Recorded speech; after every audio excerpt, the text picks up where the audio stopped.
crisis and conflict. Who's correct for you to engage with in one-on-one relationships, whether personally or professionally? The pressure to turn desires into reality. These are all pressures and questions for this cycle of the Human Design Weather for September 14th to 20th, 2025. Hello there. I'm Margot Fraser, your guide through the cosmic weather as a certified human design professional through the International Human Design School and intuitive coach. I'm on a mission to help you know, love, and live the magic of your true nature. Well, I am just back from 18 days of tranquility, a solo canoe trip in Algonquin Park. If you're familiar in Canada, it's a beautiful park in Ontario. So happy to be back, nice and calm as we move into these pressures of conflict and crisis. So let's get into the weather for this cycle. It all begins on September 14th at 11:05 p.m., going until September 20th at 5:24 p.m. Mountain Daylight Time. Universal time coordinates, that's starting on September 15th at 5:05 a.m., going until September 20th at 11:24 p.m. So remember to convert that to your own time zone so you know when it starts and ends for you. We always start with the Sun-Earth activations because that's 70% of the conditioning field. We're moving down to the solar plexus center this cycle with tribal and abstract collective activations in the gates of conflict and crisis. The solar plexus center is the lower right triangle in the chart. It's both a motor that creates the ups and downs of the emotional wave, and it's an awareness center, our emotional awareness. Although often that awareness is difficult to access under the power of the emotional waves. Generally, we're likely to see heightened emotionality this cycle. And that means that you need to really pay extra attention that you're not making emotional decisions. 50% of you, like me, have that emotional center defined in your body graph, your chart, which means that it's your decision-making authority. And you have to wait for the ups and downs of your emotions, however long that takes to move through, to get to a more neutral place and get that clarity. The other 50% of you have a different decision-making authority in your chart. So you need to watch that you're not jumping into or out of something based on emotionality that the transit field's bringing rather than your own strategy and authority. All right, let's look at the specifics now. We have the sun moving into gate 6, the gate of friction and conflict in the solar plexus emotional center. This is part of the tribal circuitry that always carries an underlying theme of mutual support. And it's part of what we call the tribal defense circuitry that's focused on survival of our species.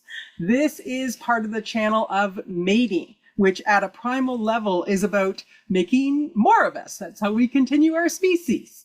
It's going to bring a focus on intimacy, on one-on-one relationships. So at the personal level, you may find that there's more of this attention being given to your one-on-one relationships.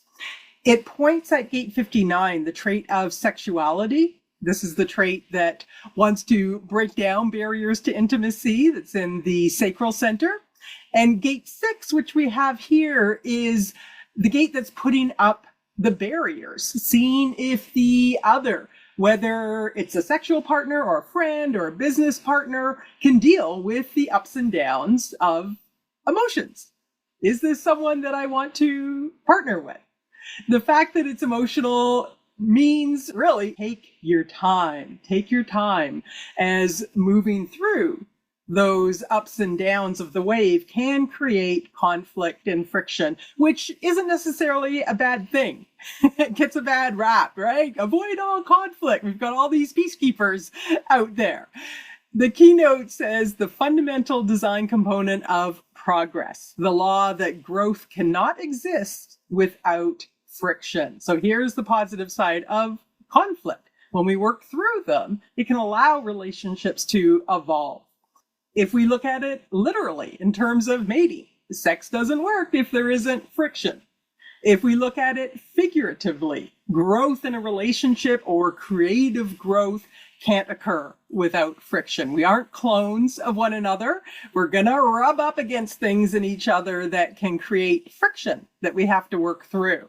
But moving through that conflict, that friction, again, it's what can allow that growth and evolution.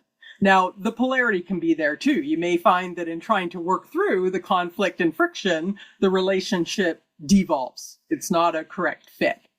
For the 50% of you that have that solar plexus undefined in your chart, the big not self theme for you is avoiding conflict and confrontation. This is a trait that either opens or closes to intimacy. Who are you going to let into your world or not? So there's an association with your boundaries. Biologically, this gate is associated with your pH. Gate 6 is also the wave generator for all of the emotional waves in the solar plexus center. With this activation present, you may notice communication through touch with friends and loved ones is heightened. That's part of this side of the tribal circuitry, communication through touch. The potential opportunities it brings are to work through conflicts, to open to intimacy, for establishing deeper personal or business relationships. There's a creative fertility that this trait brings. And there's an opportunity to be very emotionally stable through any conflicts. The cautions, though, is that it can also bring the polarity. It can bring emotional instability through conflict. So you may feel that arising within yourself. You may notice that playing out around you. Gate 6 is being grounded in the Earth's position, gate 36, the gate of crisis, also called the darkening of the light. This is part of the collective abstract experiential circuitry, which brings a pressure to move through experiences and then make sense of them and impersonally share them. There's no opportunity to make sense of an experience and of human existence itself if you don't move through cycles of experiences.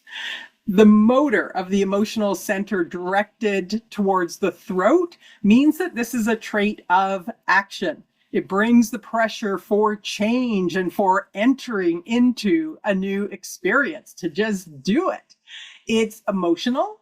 So in the wave of hope to pain and joy to sorrow, there can be this movement from, okay, I'm ready. I can do this. I'm going to go into this experience. And there could be an enthusiasm there. Or there could be this, I don't think I'm ready. I don't know if I can do it. And kind of this sense of dread. The keynote for this trait says the rule of cycles in which decline is natural, but not an enduring stage. So we're talking about cycles here, beginnings, middles, and ends. No part is meant to be enduring. If you don't have experience, that's going to be a limitation that you run up against, right? For example, one of the first questions that you're asked when you go to when you want a new job is, tell us about your experience. And maybe you don't have the experience yet. I'm trying to get the experience. Oh, we need someone with experience, right? You get in that cycle. The limitation of not having the experience is what it's talking about when it says decline there. It's natural. We all have things that we don't have experience in. But if it's something that's correct for you to get experience in, you can. The limitation can be dissolved. So again, it's not enduring. It doesn't last forever. This trait is rooted in having that determination to face the limitations of not having the experience and having the perseverance to move through it. In the polarity, there could be a general resistance to change that this quality in the field brings. Resistance to getting the experience. Well, that's fine if it's really not correct for you according to your own strategy and authority. But just having a general resistance so that you're holding back from entering into something that truly is correct for you, well, that's going to bring its own kind of crisis. There can be an awareness here that getting experience can also change relationships. For example, you're on the ground floor entry position of a job and you have a camaraderie with others in your position. And then with experience, perhaps you get promoted to manager. That's going to completely shift the relationships, which can also bring another level of crisis, another cycle of needing to go through from inexperience to experience in the new role. We all make mistakes when we're in the learning process, so there can be a heightened sense with this trait being present of inadequacy. So that's something else that you might notice playing out in this cycle. So we have very, very strong pressure here to enter into an experience. If it's correct for you, this activation is really going to support you in going through it and learning from it. If it's not correct for you, according to your strategy and authority, it could end up being very frustrating and you could end up feeling stuck. There are two rules of thumb for the experiential circuitry. One, no expectations. When it's correct, you need to just surrender to it. Two, one experience at a time. You won't get the depth of wisdom if you're dividing your attention and your energy between multiple experiences. When we look at the Sun-Earth positions together, your experiences and the change that they bring can bring conflict to your relationships, for better or worse. The emotional center is where we can bring blaming and shaming, especially where the not-self mind sets expectations that weren't met. The shadow mind, the not-self mind, will often look for who to blame or who to shame when things aren't going well. And if that's expressed, it's likely to bring a negative type of conflict and confrontation. Remember that these are in the emotional center. So a key quality that you want to embrace this cycle is patience. All right, let's move on to the channels now. When the transit field creates a channel, everyone that doesn't already have it in their chart is receiving the activation of the related traits and qualities. So one way or another, it's there for everyone in the world. We have two channels that are being created by the planetary transits this cycle. They're both relatively short in duration of a day or two each, but longer than the moon transit of 10 to 11 hours, give or take. So I'll put them under medium-term transits. The first begins on September 17th at 4:43 a.m., going until September 19th at 9:07 a.m. Mountain Daylight Time. UTC, that's starting September 17th at 10:43 a.m., going until the 19th at 3:07 p.m. We have the channel of discovery, a design of succeeding where others fail, or failing where others succeed. Mercury's moving into gate 46, the trait of determination of the self and love of the body vessel in the G center. It's connecting with its electromagnetic, gate 29, the gate of saying yes, which is Venus position in the sacral center. This is also part of the abstract experiential circuitry. It's a channel that brings a pressure to commit to an experience of life, to say yes or no. There's an opportunity for going deep into discovery in a way that brings persistence through the ups and downs and brings you more deeply into yourself. We have the sacral center with its energy to work, connecting with the G center, the center of the self associated with love, identity, and direction in life. So at one level, this is the pressure to work on yourself experientially. Gate 46 is the gate of love of the body vessel. So there's an aspect in this channel of really living life through your body. It's a channel that can empower through that gate 29 love of the body. Of course, the polarity of empowering hate of the body could be there as well. There's a serendipity that can be here of when you surrender to a correct experience and just be in it, you're at the right place at the right time. That's serendipity. This is the design of succeeding where others fail. Or if you don't enter into it correctly and can't just be in it, it can bring failing where others succeed. There's a caution here too that saying yes to something, gate 29 is the gate of saying yes to something out of this pressure and not out of your own strategy and authority could lead you into an experience and committing to something that then's hard to get out of. If it's misaligned for you, then this experience could be really abysmal, which is another name for that gate 29. So the gate is saying yes. It's also the gate of the abysmal. All right. The next one comes in on September 19th at 6:38 a.m., going until September 20th at 5:24 p.m. It's the end of this cycle. That's Mountain Daylight Time. UTC coming in September 19th at 12:38 p.m., going until September 20th at 11:24 p.m. We have the channel of mating, a design focused on reproduction, with first the moon moving into gate 59, but then Venus is going to move into that trait as well. There's going to be an overlap there. This is the trait of sexuality in that sacral center, connecting with its electromagnetic, our sun's position. Gate 6, the trait of conflict and friction in that emotional center. Part of the tribal circuitry, as we've talked about. So there's that theme of mutual support. And this channel brings a pressure to reproduce, literally and metaphorically. It creates a frequency that is very penetrating and can open others to intimacy, or it can be very uncomfortable for others and close them off. You may find that you're more open or more closed to intimacy. This is the literal channel of mating, so it can bring a pressure for sex, and this channel is necessary to be there for pregnancy.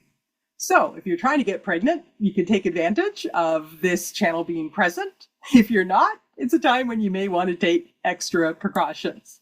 The other thing is that this is the genetic imperative to reproduce for survival of the species. The reproductive genes are looking for diversity. They don't care about whether the other person is a match to your I am self. So this is a pressure that can bring mating with someone that's not a good overall fit for you. It's in the emotional center, has connection to the emotional center. We've talked about this, patience. There's also an opportunity it brings for creative fertility. There's creativity built into the nature of this channel. The polarity of infertility and creative infertility can be here as well. It's also the work center connected to the emotional center. So it can be a good time for doing emotional healing work. Emotions that have been suppressed may rise to the surface while this is present, and that could ultimately lead to enhancement or more friction in relationships. As we discussed with gate 6, the connection to the emotional center means that it takes time to establish intimacy with another, whether that's at the level of a mate, a friend, or a business partner. In any relationship, there's going to be friction and conflict. It can bring growth and evolution in working through it, or it can bring the devolution. All right, that brings us to our long-term transits. The long-term transits are created by the outer planets and the nodes of the moon. They're with us for longer periods of time, years in some cases, and so your not self mind may start to think that they're part of you, even when it's not something that you have in your own design. We have one big change that's coming in this cycle, as Jupiter will be changing gates on the 18th. So let's start with that, and then I'll do a quick review of the others. There's no changes there since the last cycle. We have had Jupiter with its quality of expansion sitting in gate 53, the trait of beginnings and development. It's in the root center, and it's part of the abstract experiential circuitry that brings the pressure to begin a new experience and the potential to see that experience through to the end. On September 12th, we saw it move into line 6, which is called phasing. Its exaltation says the successful utilization of the completion of a stage in development that by its evident success and value can be used as an example to attract support for the next stage. The energy to attract support for beginnings based on success of the past. The detriment says a tendency in this position to hide success, in the perverse fear that the success will either create excessive demands or supporters of the original process will end their support upon completion. The pressure to hide beginnings in fear of losing past support. I think those ones are pretty self-explanatory. So then on September 18th, we're going to shift out of this experiential pressure to begin. And Jupiter's going to jump up to the throat center now and activate gate 62, the trait of detail. This is part of the logic circuitry that wants to find those patterns to carry us into the future. Its keynote says, caution, patience, and detail produce excellence out of limitation. Here, it's the expression of the mental logic process that comes up with its opinions, its theories, and is expressing those out with the facts and the details. It's the voice that says, I think, whatever it is, or I don't think, blah, blah, blah. It's an expression that's reasonable or unreasonable. You can articulate and follow the reasoning or not. It's also a trait of naming things. So if you have to come up with a name for something, this could be a great time while this activation is present. Having names for things gives us a foundation for sharing information. At its root, a name is expressing a pattern. A tree has these qualities and characteristics. This pattern is what we call a tree. Now we can all talk about it and know what we're talking about.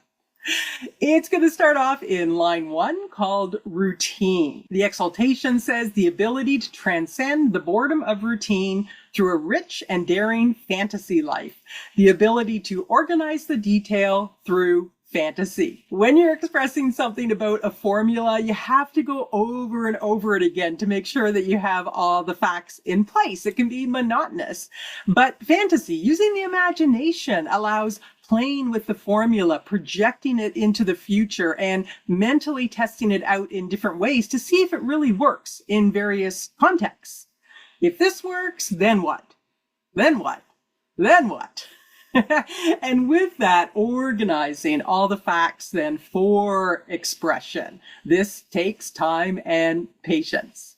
The detriment says rebellion and its enormous waste of energy, the need for expression which ignores the details. So a reminder here that just because someone can speak well to the facts doesn't mean they're right. It's only theory at this point. The actual testing to see if it really works in the world still has to be done.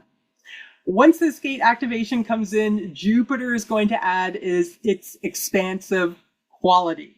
This is a throat gate, and most people are not being patient and getting their details in place before expressing them. That detriment's going to play out. So there's going to be a lot of talking and expression of so-called facts that might not actually be true at all. And that could then bring a lot of challenges to what's expressed. We'll add that into the, with the conflict and friction that's going on this cycle. Jupiter is also related to our laws. So this is the transit field that's saying, bring this deeper tendency. You've got to have the facts in place. You can't accept anything if the facts and the details aren't there. It's a quality that could expand your eye for detail. At the same time, you could expend a lot of energy on details that are not actually relevant to what you should be putting your energy into according to your own strategy and authority. This activation can also bring people providing all sorts of unnecessary detail and expression that hasn't been asked for, and that can be really boring to listen to. So you may experience yourself going into more detail than usual or being on the receiving end of all sorts of detail that you didn't need or ask for. Okay. Just a quick recap of the other long-term transits. The north node of the moon is sitting in that gate 22, the individual trait of grace or disgrace, bringing attentive listening or not, openness or closedness to social interaction. It's in line 2 called charm school. This brings an environment where we may see this real attentiveness to each other and openness to socializing, although the substance of the talk itself with a line 2 may be more superficial. Still, though, it can open opportunities to meet new people. Or, since we most often see the detriments play out in the collective, we could see people getting noticed, but that's actually closing off that interaction. Or we may, notice someone, but yeah, I don't want to interact with them. Gate 47, the collective abstract trait of realization and oppression in the ajna center in line 2 is called ambition. This brings an environment of keeping busy in the present so that we don't have to deal with trying to make sense of the past. The question is what you're being busy with of value? Your strategy and authority need to guide you there. Saturn and Neptune continue to sit in gate 25, the trait of the spirit of the self, innocence, and universal love in the G center. Can be the polarity as well. Saturn sitting in line 1, Neptune in line 3. Neptune in line 3 is called sensibility. It has a developmental theme that says the recognition that innocent action does not in itself guarantee success. It can bring the power to withstand failure and shock, but there can be in the polarity the potential loss of spirit through failure and shock. Both of those could play out. Saturn, with its limitations and consequences, is in line 1 called selflessness. It has a developmental theme that is motiveless action. Its exaltation says the universalization of activity. Psychic attunement, that's Neptune's quality there, that is its own reward. The potential for centering, this is part of the centering circuit, right? Being centered within yourself. So the potential for centering through attunement to challenges. The detriment says a tendency to publicize one's selflessness, the insecurity of the self manifested in times of challenge. It points at the ego center. So when the ego center gets involved here, it's like, yeah, everyone needs to know about my selflessness, which is it still selfless then? Maybe not. Uranus, with its unusualness, its rebellion, its revolutionary nature, sitting in gate 20, the trait of the now. This is the individual trait in the throat center, which is our most existential gate in the body graph, with its voice of I am now. It's still in line 2, called the dogmatist, which is one who expresses their opinions in a very strong and inflexible way, as though it's undeniable truths, and can be very resistant to considering alternative perspectives. So think about that in combination with the gate 62 when Jupiter brings that in, of all the facts and details, and being really fixed in those when we combine those together, being very inflexible. This brings a quality of expressing a narrow perspective and not necessarily being able to see everything that's there in the now. With that dogmatism, there can be a real resistance to those who bring in points of view outside of that narrow perspective and avoiding them in favor of those who agree, right? I only want to be around people who agree with my perspective. It can also enhance, though, following specialized areas where you want that narrow perspective. However, if there's a lack of wisdom, of experience, there can be a very much this, I know what's best for you quality that comes with it. Well, maybe not. You never know with the line 2. All right, Pluto, that brings inner truth and rules our larger cosmic cycles. It is retrograded back into gate 60, the individual trait of limitation and acceptance, also in the root center. It's sitting in line 6, called rigidity. So it's bringing a frequency that can help you to accept limitations that you come up against and not try to push through them until you see that mutation, real change can happen. We can really break out of the old. Or it could bring this agitation and even a sense of depression in being limited. There's a sense of knowing you have to be restrained, you have to wait for the right timing, but you don't like it. Overall, we still continue to have the majority of the long-term transits, 5 out of 7 in individual traits, which brings a bit of this don't interfere with me quality to it. At the same time, we have this very relational nature of the Sun-Earth positions, which, again, that's the majority of the transit field. So here's a couple of examples of how the keynotes of the long-term transits in the Sun-Earth could weave together here. So being disciplined in being selfless, even though it may not always bring success, accepting limitations while staying present to what is in the unknown in a charming yet narrow way. Once Jupiter moves, getting all our facts in place before expressing what we think may support you in facing new experiences and persisting through conflicts that evolve your one-on-one relationships.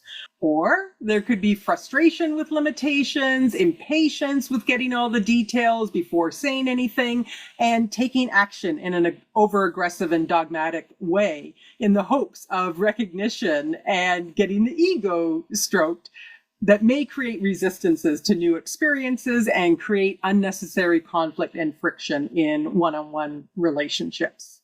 Remember, for any of these traits, if you don't have them in your own design, it's just pressure from the transit field. You can observe it playing out around you, you can learn from it, but whether there's actually something for you to do with it is according to your own strategy and authority. So don't let it run you or puppet you. That brings us to the end of the cosmic weather for this cycle. If you want to run your own chart, you can go to jovianarchive.com. If you're new to human design and you want to understand the basics of the body graph at a high level, what's the black and the red about, the different geometric shapes, bit of background on the system, you can grab my free Human Design Basics mini course at margotgfraser.com/human-design. You'll also find various opportunities for readings there if you're looking to understand your design or go deeper into it. All right. Well, be patient in navigating relationships this cycle to understand who's really a good fit for you or not on whatever level of relationship that is.